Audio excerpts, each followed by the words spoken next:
Hola a todos. Bueno, en la explicación de hoy nos vamos a meter de lleno a desgranar toda la primera parte de la primera sesión del pensum académico que estamos realizando. Y os aseguro que es un punto de partida verdaderamente fascinante. A menudo, cuando escuchamos la palabra runas, nos imaginamos directamente un alfabeto antiguo, ahí tallado en piedra por los vikingos, y ya está. Pero las fuentes académicas y esotéricas que estructuran este currículum nos revelan algo muchísimo más profundo. Nos estamos adentrando en un sistema súper complejo que abarca literalmente desde la creación del cosmos hasta la psicología humana. Así que vamos a descubrir qué hace que todo este entramado sea tan sumamente cautivador.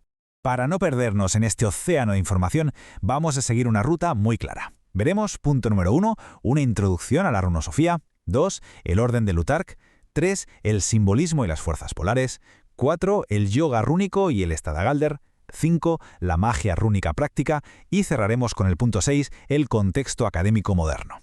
Así que arrancamos con el primer punto, introducción a la runosofía. Y aquí vamos directos a la base de todo, porque antes de ponernos a memorizar símbolos, tenemos que entender de qué estamos hablando realmente. Fijaos, en los antiguos idiomas nórdicos y germánicos, la palabra runa no significa letra, en realidad significa secreto, misterio o susurro secreto. La runosofía nos enseña que estos símbolos no son solo marcas para llevar cuentas o registrar la historia, que va, son ilustraciones de fuerzas ocultas y principios cósmicos. Y esto es clave. Según esta tradición, estas fuerzas ya existían en lo que llaman el Ginnungagap, es decir, el vacío primordial, muchísimo antes de que se creara el propio universo. Básicamente estamos hablando de que las runas son como el código genético, el ADN del cosmos germánico. Pasamos al segundo punto, el orden de Uthark, porque claro, ahora toca ver cómo se organiza todo este ADN cósmico, y aquí nos encontramos con un debate que es súper intrigante. Por un lado tenemos el Futhark tradicional, que es la secuencia alfabética de toda la vida, la que aceptan los historiadores seculares. Esta empieza con la runa Ceju, que simboliza el ganado, la riqueza material, digamos que es el poder ya domesticado.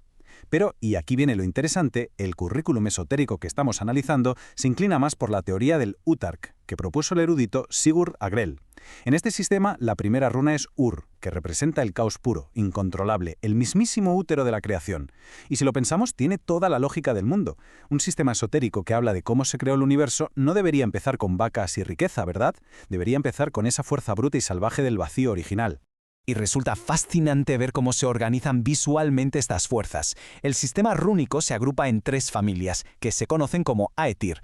Esta brújula visual que vemos nos muestra cómo se categoriza todo el universo. El primer Aetir representa esas fuerzas primordiales, la base de los mundos. El segundo Aetir es el tiempo y la rueda ineludible del destino, o sea, esas fuerzas que los humanos no podemos controlar. Y el tercero ya marca nuestro camino hacia el control espiritual y la evolución. Literalmente es un mapa completo de la existencia.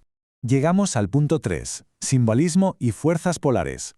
Una vez entendida esta arquitectura a nivel macro, vamos a hacer un poco de zoom para ver los pilares individuales que sostienen todo esto.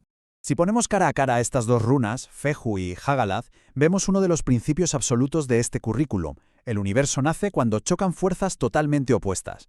Ceju es el fuego, la cultura, una energía que se expande, y en el otro extremo está Hagalath, que representa una potencialidad congelada, la semilla oculta, las fuerzas del inframundo. Lo que nos dicen los textos es que la realidad misma y, por extensión, la magia, surge precisamente al hacer chocar estas dos polaridades extremas, encontrando el equilibrio entre el fuego que crea y el hielo que da estructura. Pero ojo, porque no es solo el significado conceptual, la forma del símbolo ya nos está diciendo para qué sirve. Mirad la runa Tiwas, es literalmente una flecha apuntando hacia arriba, y eso no es casualidad. Representa el orden divino, la justicia celestial, una fuerza de guía ascendente. Refleja directamente a los dioses, en concreto a Tyr, y nos marca un camino clarísimo de rectitud y ascenso espiritual. Vamos, que la geometría de cada runa es parte fundamental del mensaje. Y para poner todo esto en una perspectiva todavía más amplia, las fuentes académicas hacen a veces unos paralelismos entre culturas que son alucinantes.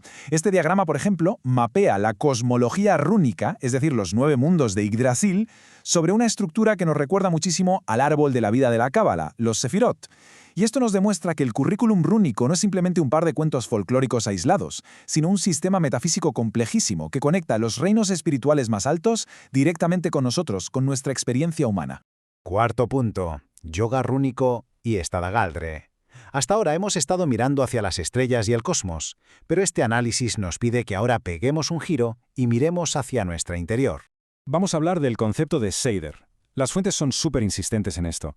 Si quieres manifestar algo con éxito en el exterior, primero tienes que tener un control absoluto en tu interior. El Seider se describe como una conexión profundísima con tu propia naturaleza interior. Si no somos capaces de silenciar la mente y enfocar la voluntad, intentar interactuar con las inmensas fuerzas rúnicas que hemos visto antes es una pérdida de tiempo. El esoterismo nórdico es, por encima de todo, un trabajo bestial de autoconocimiento. Para conseguir este estado mental, el currículum usa la práctica del Stadagaldar, que tiene 3 pasos muy precisos. Porque, a ver, no vale solo con imaginarse la runa, es un ejercicio psicofísico muy riguroso. Paso 1. Lograrse el control mental. Paso 2. Quien practica asume con su cuerpo la forma física de la runa. A esto se le llama Stodur, y básicamente conviertes tu cuerpo en una antena para captar esa fuerza en concreto. Y paso 3, activas la fuerza mediante el Galder, que es el canto o mantra vibracional de esa runa. Es una inmersión completa de mente, cuerpo y sonido. Y atención a este dato que revelan las fuentes, porque es de los que te dejan pensando. Esta estructura interna nos recuerda inmediatamente a filosofías orientales. Se compara directamente el yoga rúnico con el despertar del kundalini en el hinduismo. Así como en el yoga oriental se despierta una serpiente de energía por toda la columna vertebral, aquí se busca despertar esas energías primordiales salvajes, representadas por la runa Ur, guiándolas a través del cuerpo humano. Y para ello usan el árbol del mundo Yggdrasil, como si fuera un mapa de la anatomía interna. Es una convergencia filosófica que, sinceramente, resulta asombrosa.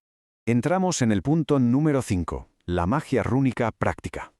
Una vez que tenemos esa base interna firme como una roca, ya estamos listos para proyectar nuestra voluntad hacia afuera. Hay una cita milenaria del Javamal que es como el examen final de todo esto. Pregunta de manera muy rítmica y exigente, ¿sabes cómo grabarlas? ¿Sabes cómo leerlas? ¿Cómo colorearlas? ¿Cómo probarlas? Fijaos que no pregunta si te sabes la runa de memoria, sino si dominas a la perfección los rituales físicos tan meticulosos que hacen falta para despertarlas. Esto nos deja clarísimo la inmensa responsabilidad y la precisión técnica que exige esta tradición. Desde luego, aquí no hay espacio para improvisar. Y todos estos requisitos se traducen en unas acciones físicas muy claras y específicas. La magia externa implica grabar los símbolos con una intención súper concentrada, a ser posible en materiales vivos como la madera, luego colorearlos, que tradicionalmente era una metáfora de hacer un sacrificio o imprimir tu propia fuerza vital en el objeto, después leer o declarar ese propósito esotérico en voz alta y por último hacer la ofrenda que corresponda.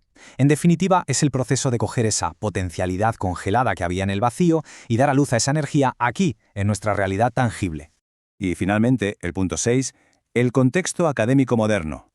Es muy fácil dejarse llevar por el misticismo de todo esto, pero es vital aterrizar estas prácticas y entender su marco contemporáneo. Porque gran parte de la legitimidad que tienen hoy en día estos estudios viene de aquí. Las fuentes en las que se basa esta primera sesión están súper influenciadas por el tremendo trabajo académico y bibliográfico de figuras como el Dr. Stephen Flowers, que también escribe bajo el seudónimo de Edren Thorson. Su tesis doctoral en runología germánica y el hecho de haber creado un sistema pedagógico súper estructurado, como el que vemos en libros como The Nine Doors of Midgard, han cambiado las reglas del juego.